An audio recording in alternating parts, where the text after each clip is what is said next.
C&P exams. These are crucial to your case. So once you file a claim as part of the VA's development, they will likely schedule you for a C&P exam, whether it's a claim for service connection or a claim for increased rating. The majority of the time, I'd say 99% of the time, but that's not an exact statistic, the rating decision is going to be based on what the C&P examiner finds. So the C&P exam, if it's a claim for service connection, the examiner is going to be looking at what your diagnosis is, what your symptoms are, what your history is, and they're going to be giving a medical opinion as to whether or not your current condition is at least as likely as not due to what happened in service, or if the case is aggravation, they would be opining on if your condition develops secondary to another service-connected condition. So the medical opinion that the VA is asking the examiner for, that is what's going to be the nexus opinion. So if it's favorable, the VA is likely going to grant service connection.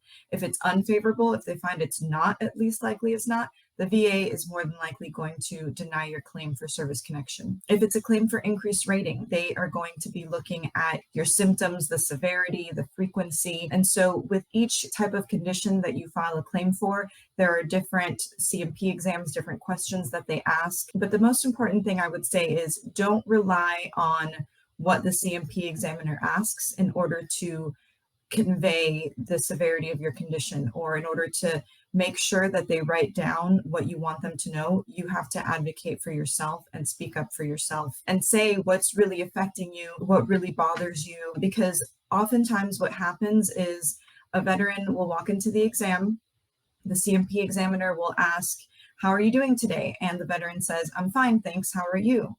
The C&P examiner is then going to write down, "The veteran says he's fine. There are no issues here." I have seen it happen where it was a C&P exam for a back condition, and the examiner noted that the veteran stood up from their seat, walked over to the exam room, and sat down in the exam room without assistance. Therefore, they don't have any issues with their back. Or it happens where the veteran will tell me all of their symptoms and everything that they're struggling with, but that's not written down in the C&P exam because the examiner didn't ask them.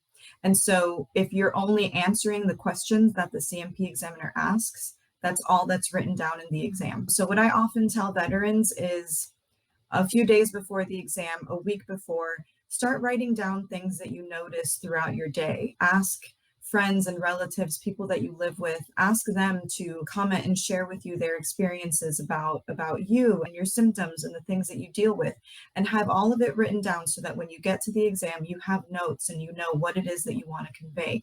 Because oftentimes you go into the exam, the day of the exam, and maybe that day you're having a good day, but the day before it was one of your bad days where everything was just, your symptoms were heightened, severe, but then you woke up the day of the exam and everything was fine.